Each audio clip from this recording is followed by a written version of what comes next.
Welcome to 5 Minute Fridays. This one is all about keeping the ground covered, and I say this a lot.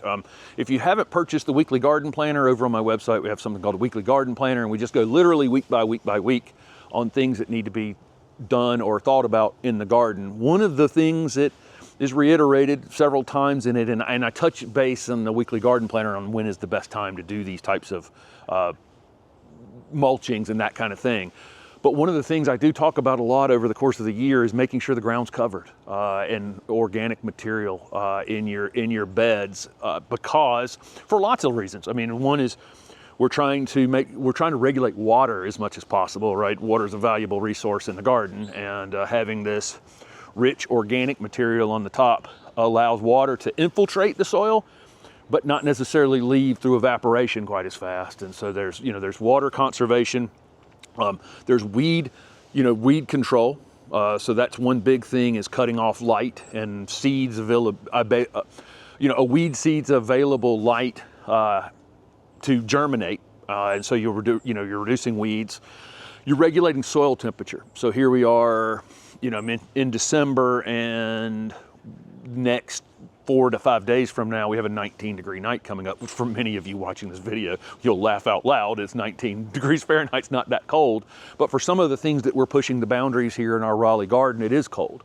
And so, these organic materials that we have covering the ground, will help regulate those soil temperatures. And also, we're trying to protect and build beneficial fungi, beneficial bacteria here in the soil that have a relationship with the roots that are of the plants that are out here, helping bring them nutrients in exchange for that plant producing sugars that feed those underground things that don't have access to those, to those sugars. And so there's a relationship out here happening that we can't see. It's taken us 4 years to get to this point on our soil where it's spongy, it's no longer compact. Everything that we plant out here kind of hits the ground running for the most part.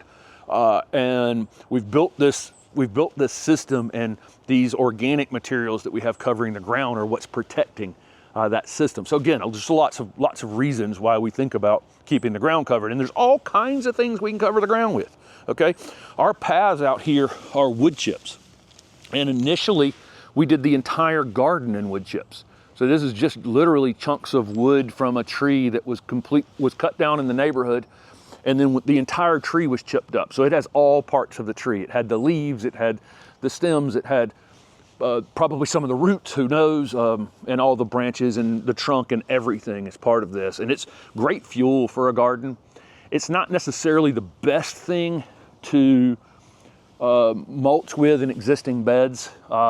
It can cause some issues there, but initially starting a garden, this stuff's like jet fuel for getting all the parts and pieces started in a garden, and we love it as our paths. As I'm standing here running my mouth right now, it's so super spongy under here. You can feel the fungi that are under there have created this crazy mat, and it springs right back. And I'm sure that the shrubs, you might actually be able to see it. Steph's gonna come in there close. You can see this, right? It's unbelievable. And you can feel it when you're walking, and the dogs love it out here. So these are it's great path making material. It's breaking down into humus, and I'm sure the plants that are along the edges of all these paths are taking advantage and rooting out under here. It's probably some of what I'm feeling under me is probably roots as well. So it's just a great material for that, and again, as a jet fuel to get your garden started. Under the leaves here in our beds, we have hardwood mulch. So the hardwood mulch is going to be the bark of a hardwood tree. So this is the bark of a hardwood tree, and it breaks down slower. So it's a good material for mulching existing beds because it, number one, doesn't break down quite as quickly. So it does break down and help feed our plants and does all the things that any mulch we want mulch to do.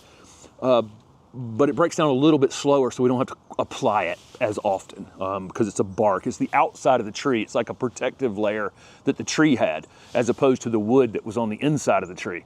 This was the material that was protecting this, and so it lasts a bit longer on the ground. It does a great job of covering the ground. There's other materials. This is going to be hardwood bark here. If you're in the West, it might be the bark of a different tree, and then Another thing you'll run into quite a bit is like pine bark. I like those for planting. I like for some planting in the ground. I like for amending some of my soils and my containers.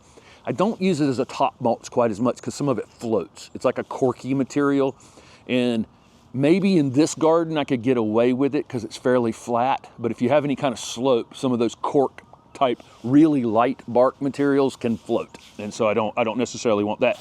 Then we leave our leaves in the garden during the winter time. We don't let them get too thick, so this is just a thin layer in here that will break down, but the leaves are doing the exact same thing that any of these other mulches would do, right? It's it's moderating the winter temperature out here.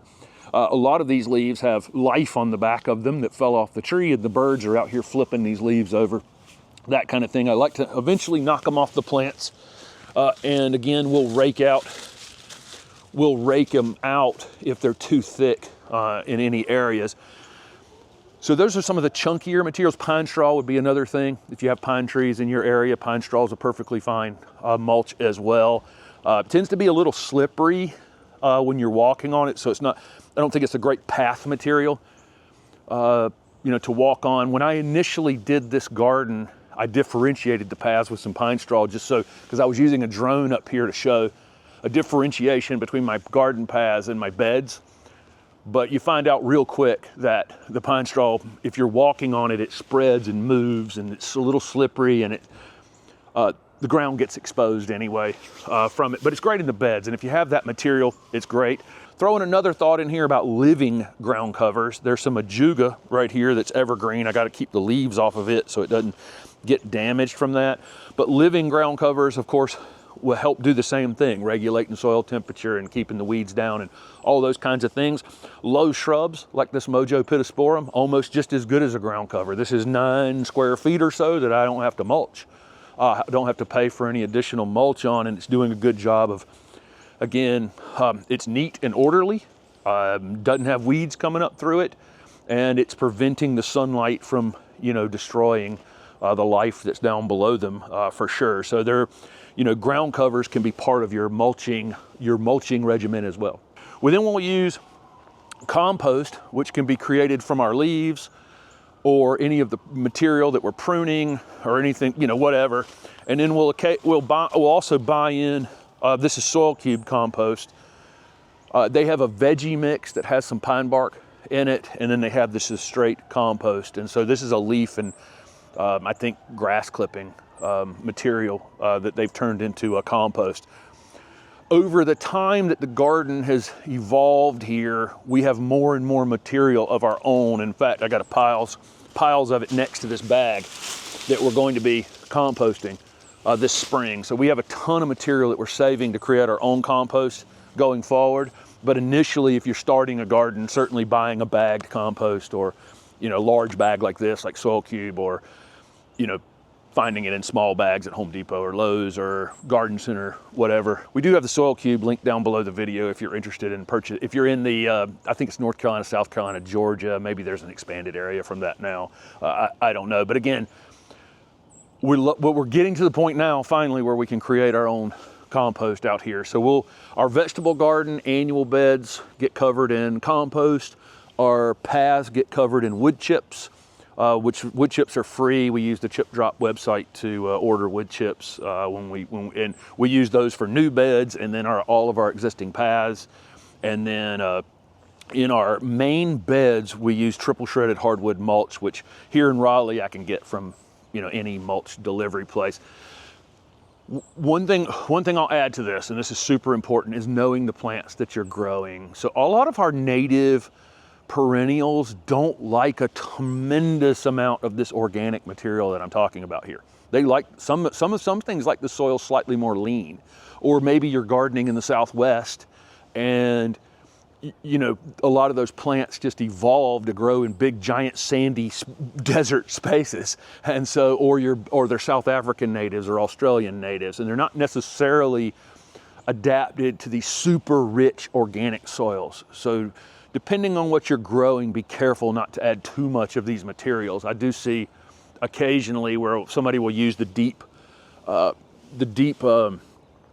chip method, put down 8 inches, 10 inches of wood chips, and then plant perennials, herbaceous perennials in them too quickly before it's broken down a lot, and then those perennials really struggle for a little while until that wood is broken down and they get themselves established. So again, there's a little bit of learning involved in what can and can't be grown in this, you know, kind of deep mulch. Most everything loves lots of organic material, well-drained organic material, but there are some things that don't. And so again, depending on where you're gardening in the country and where those plants that you're gardening with originated may have some impact on that. But there's just some thoughts on making sure you're keeping the ground covered, why you're keeping the ground covered, and some of the things you can use to cover the soil in your garden. Thanks for watching.